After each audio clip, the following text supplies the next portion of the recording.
Thank you so much. As she said, my name is Rebecca Rowland. I'm the Director of Human Resources at Campbell Hall, and my co-host, who I'll let introduce herself. Yes, I'm Stephanie Carrillo. I am the Director of Diversity and Inclusion at Campbell Hall. Okay, and so just a little bit about Campbell Hall itself, because we are an independent school, and not necessarily a lot of people are familiar with what that involves. So we are completely independent. We are situated on one campus. We have kindergarten through 12th grade all together. We are not associated with any district. We do have Episcopal in our name, and Stephanie's going to talk a little bit more about what that really means in our organization. We have all genders at our school, and we also are considered a college preparatory school.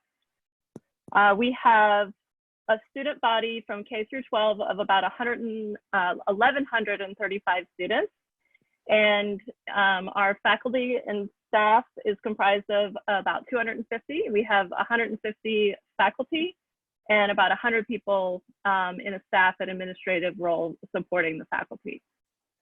So Stephanie, if you want to talk a little bit about what that Episcopal identity means, that would be awesome.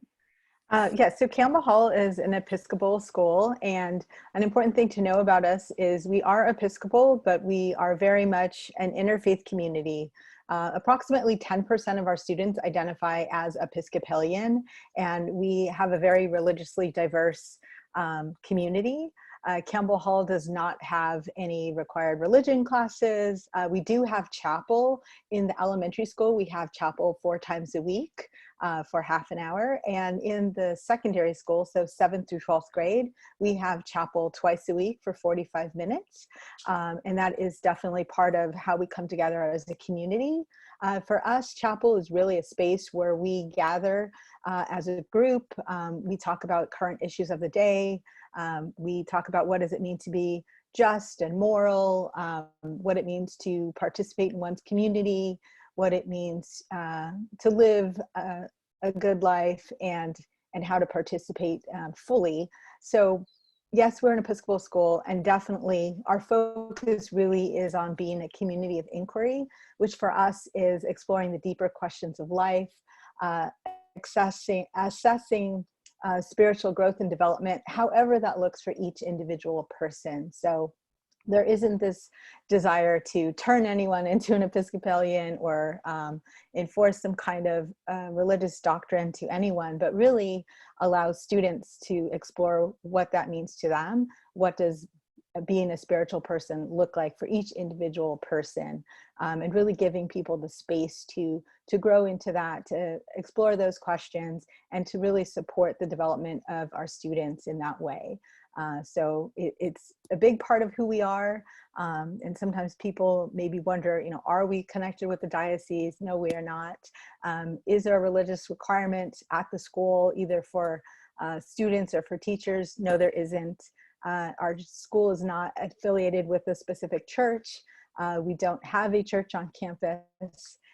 We do have chapel, but it very much is for us a way to gather as a community. And being an Episcopal school, one of the things that we really focus on, and that's important to us, is our commitment to diversity and inclusion and equity. So for us, that means a lot of different things. When we're looking at diversity, we're looking at a lot of different aspects. It's racial and ethnic diversity, socioeconomic diversity, neurodiversity, geographic diversity, and as I already mentioned, religious diversity. So in terms of our ethnic and racial diversity at Campbell Hall, we are approximately 40% students of color, K through 12. Our largest group of students in the person of color category identify as multiracial. In terms of our faculty and staff, we have about 28% of our faculty identifying as faculty of color. And for us, we have the goal of becoming at least 50% students of color by 2025. And that's because we very much want to reflect the city of Los Angeles, which is very diverse racially and ethnically. And we certainly want our community to reflect the richness of Los Angeles. In terms of supporting students of color on campus, we have affinity groups for students in grades 7 through 12, and those are led by faculty members to also share that identity of the group. We have family affinity groups for parents with children in any grade, the children themselves, and then faculty or staff who identify as members of those affinities. And those groups are really ways for people to come together in our community and really celebrate and appreciate their identity, to participate in the community in ways that are meaningful and purposeful to each group, and really, you know, explore and enjoy the richness of our community. Not to say that difference is something that, you know, we need to be fearful of, or something that is problematic, but really something that makes our community stronger and better. And we just want to make sure that we always affirm the identities of both families, students, and faculty and staff. Thanks, Stephanie. So if all of that sounds exciting to you and you're interested in applying at Campbell Hall, we have a pretty robust process for our faculty. In general, we are usually looking for someone who, in our secondary, so in 7th through 12th grade, we are looking for somebody who has a degree in the subject area. So for example, right now we're looking for a physics teacher. We also have openings for a history teacher.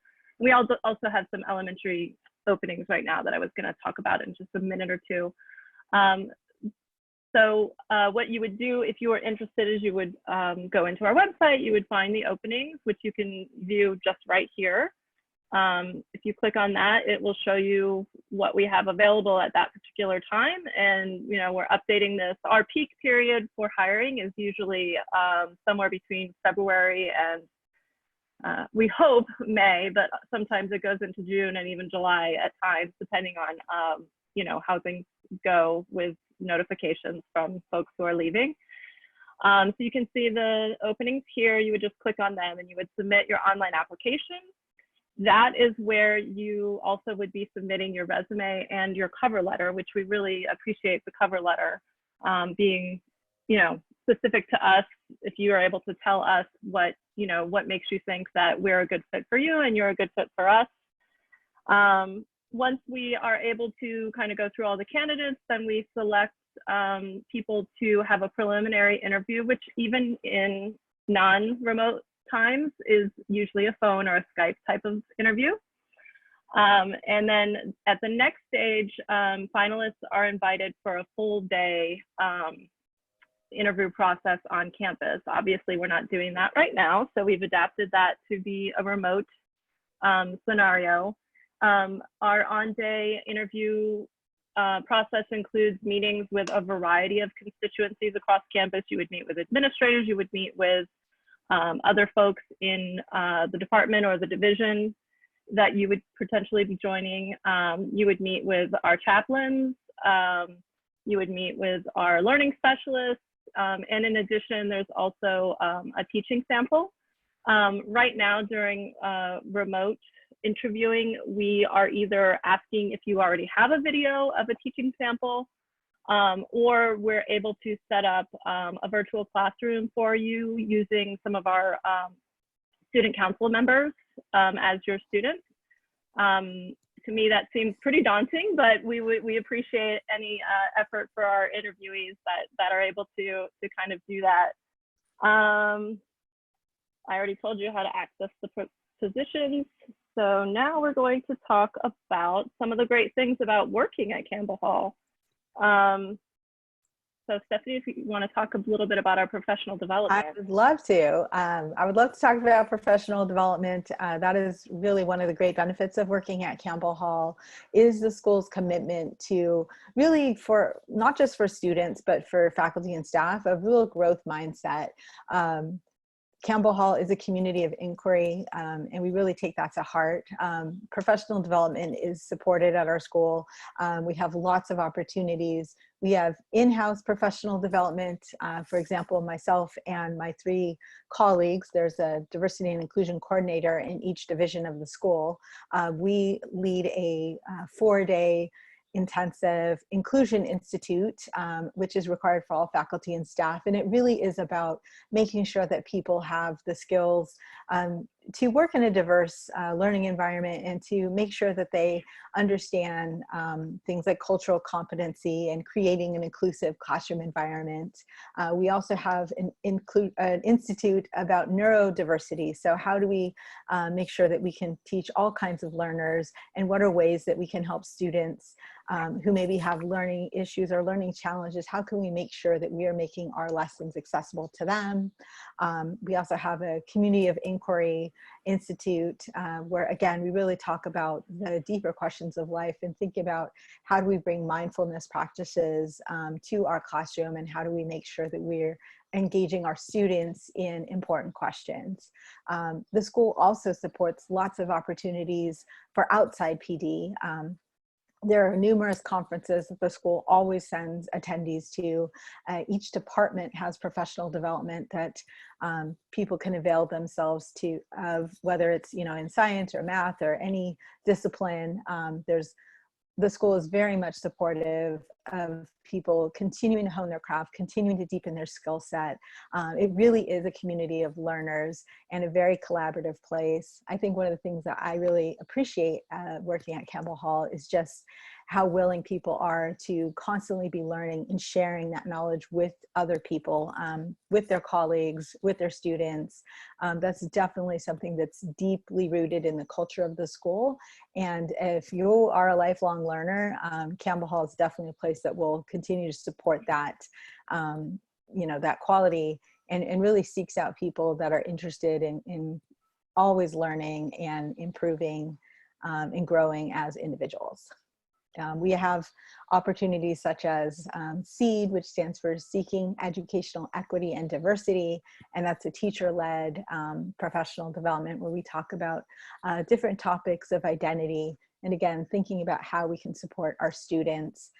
So there's just lots of different ways to get to know your colleagues at work when you're participating in these learning environments together, and also ways to improve your craft as a teacher. So true. Okay, so one of my favorite topics is to talk about our benefits and wellness programs at Campbell Hall. You can kind of scroll through these if you visit our website, but we do offer a wide variety of medical plans, dental, vision, all of those standard things. We provide a life insurance and long-term disability policy that we pay for. We have flexible spending. We have a robust retirement savings. We match up to 7% of whatever the employees put in.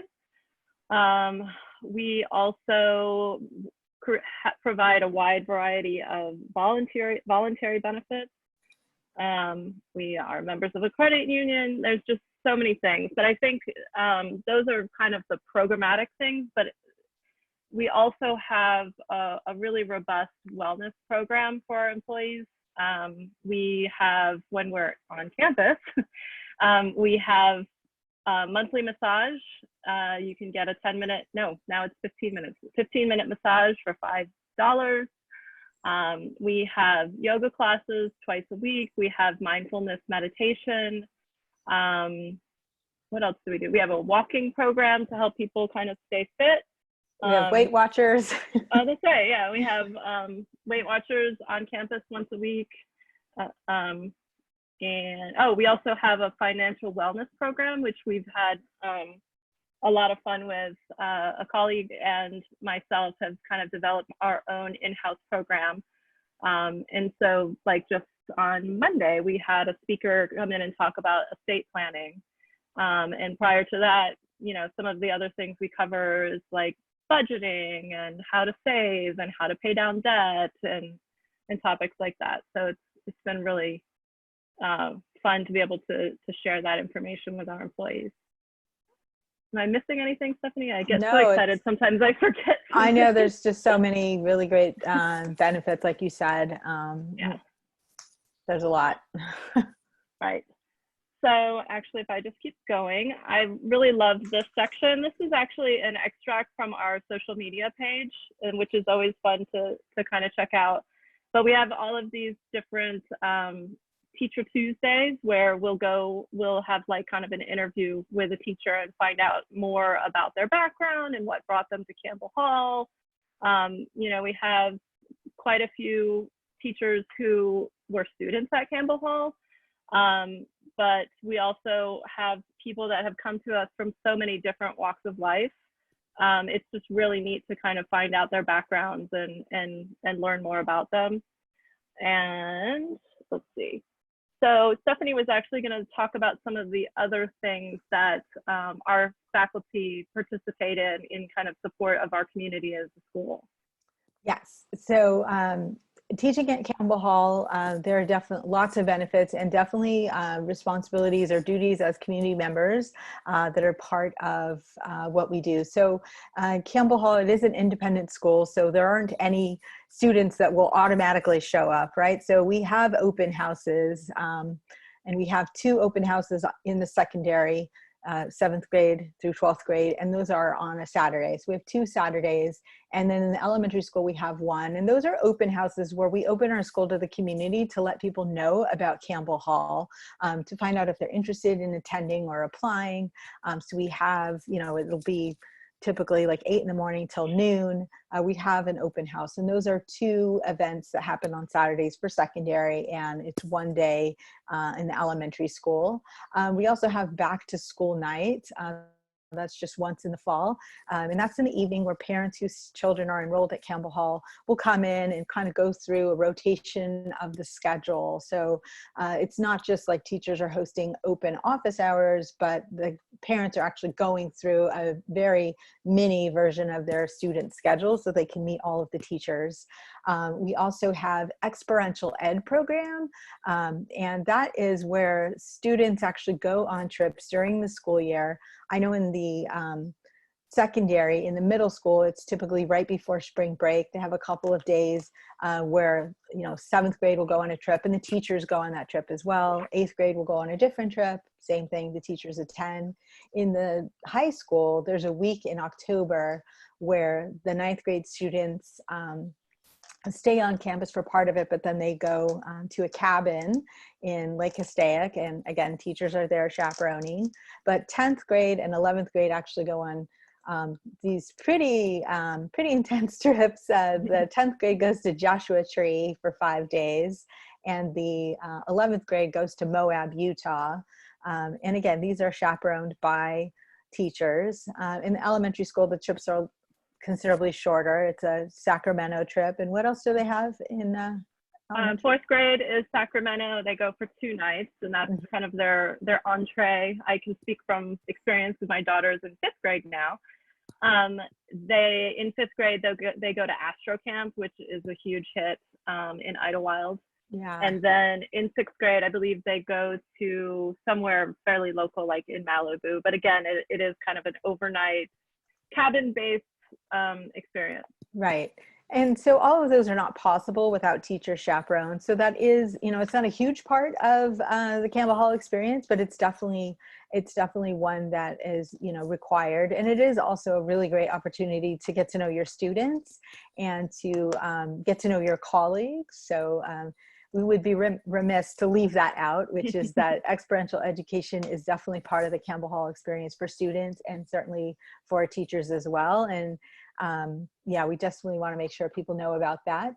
And then finally, we have baccalaureate for our graduates, and that happens on a Sunday afternoon. And again, that is an all-community event. And again, this year, we haven't really figured out how we're going to do that, or if we're going to do that in person, maybe not. But those are the kinds of things that people would be asked to do outside of a quote unquote normal school day. But again, there's lots of activities to participate in the community if one would like to, because it's such an active school with sports and theater and drama and arts programs. There are many, many ways to appreciate seeing your students outside of the classroom, or, you know, participate in things as a volunteer, whether it's working with a team or, you know, working with a different program outside of school. There are lots of ways to be involved. Mm-hmm.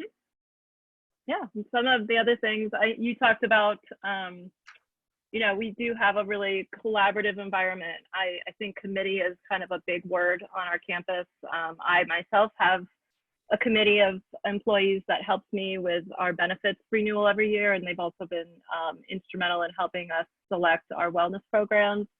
Trying to think of what other, there are just so many different committees that you can join to kind of bring your voice about. We do have a separate committee for, you know, to talk about faculty compensation, to talk about faculty professional development and how that, you know, fits into what, you know, what we want to have be a requirement or recommended. We do also have faculty members who get involved with our interview process. We have an entire, you know, again, because Stephanie said our students don't just come to us automatically, we have to go out and find them. And so we have an admissions department, and a lot of our faculty are involved with interviewing incoming students, potential students. We also, as Stephanie mentioned, we have opportunities for coaching. We have opportunities for clubs, which is actually a really fun thing. I see some of these clubs pop up on different calendars, and I'm like, I want to go to that. There's like a Harry Potter club, there's a Marvel comic club, there's a magic club. Clubs in the secondary meet, I believe, once a week during a certain lunch period or something like that, Stephanie? Yeah, it kind of depends on the kids. Some clubs meet more regularly than others, because, you know, there's lots of competition for, you know, am I going to go to cooking club today, or am I going to do chess club, you know? Right. Yeah, exactly. So that's always a fun opportunity. And, you know, it's kind of an honor because the clubs have to be started by a kid, but then they have to have a faculty advisor. So in some ways, it's kind of an honor for the kids to ask you, because that means they think that you're cool enough to spend extra time with. We also have a lot of different outreach programs where we're working with the community. We have, oh goodness, we have so many, but we have a program, I forgot what one program is called. Oh, it's called CREW. Yes, that's it. The creative writing program. Yeah. So he works with his students, and they go to a local elementary school to help kids learn how to do creative writing. We have a film program in the summer where we have 20 kids from Campbell Hall and 20 kids from schools outside Campbell Hall. And they do a 2-week program where they learn how to do TV and film, editing, shooting, acting.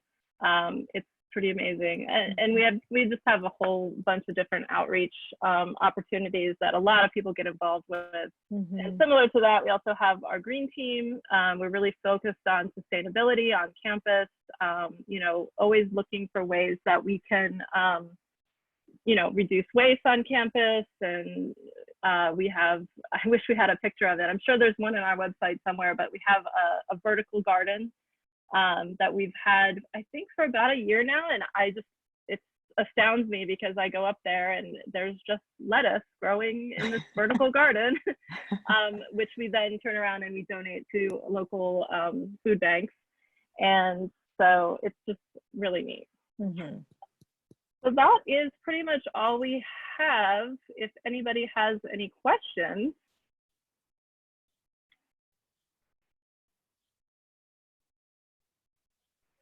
Anyone? Hi, I'll jump in. I hear amazing stuff from for Campbell Hall. One of my good friends' son goes there, and he just loves it. I know that you guys have a history position open at the secondary. I'm super interested in that. I live in the Valley, and the school is so amazing. I've actually talked to the baseball coach a couple of years ago. He was looking for an assistant coach at the time. And I just think your school is amazing. But for the history position, you guys were looking for it looked like 3-year experience. Now, this is my second career, so I have a whole lifetime of experience in the entertainment industry.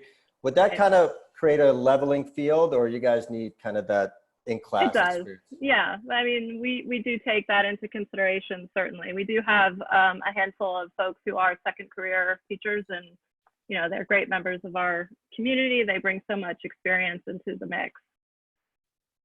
So yeah, we have received a large number of candidates for that position, which has been really interesting to me, because prior to that, we're still kind of working on a science position. We've had a little trouble finding candidates for that. So we are definitely still parsing through all of those candidates' resumes and cover letters. And I don't even think we've even started to reach out even for that first initial phone interview. So yeah, thank you for coming today. I appreciate it. No, thank you. I really just kind of wanted to get my name in front of you guys because I've submitted for the position. Thank you.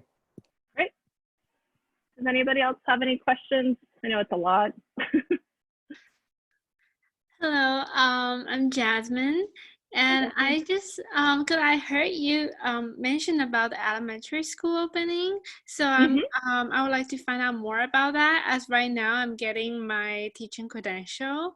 I'm working. I think I'm just waiting for the last step of it, and I also saw that on your website it mentions about like the associate teacher for the elementary school, and also there's a general application. Right. So I'm not too sure like which one to apply for, or if there's any other lead teacher I could consider applying for.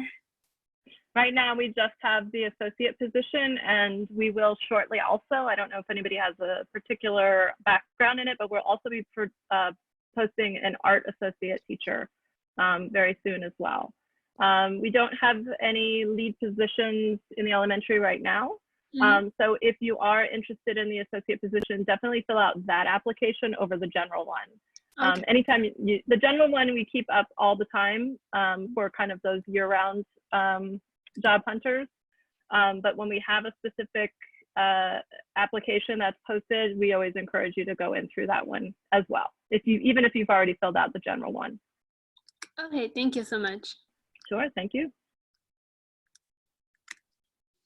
And obviously on the associate's position, we're not looking for 3 years of classroom experience. We understand that that's going to be kind of either fresh out of college, or, we love it if you've had experience with kids, if you've worked at camps or after school programs or something along those lines. But those positions are meant to be kind of an entree to get your feet wet and to get into classrooms and to learn from some of our really amazing lead teachers in the elementary.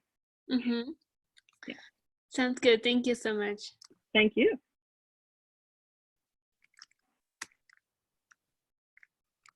Anybody else? Yeah. Well, yeah, we really appreciate you guys coming. We know we're kind of a wild card in the educational realm. Not very many people know as much about the independent school world, and we're really just trying to make sure we get ourselves out there and make sure people are aware that we exist and that we do hire teachers, and it's great. Oh, thank you. Thank you.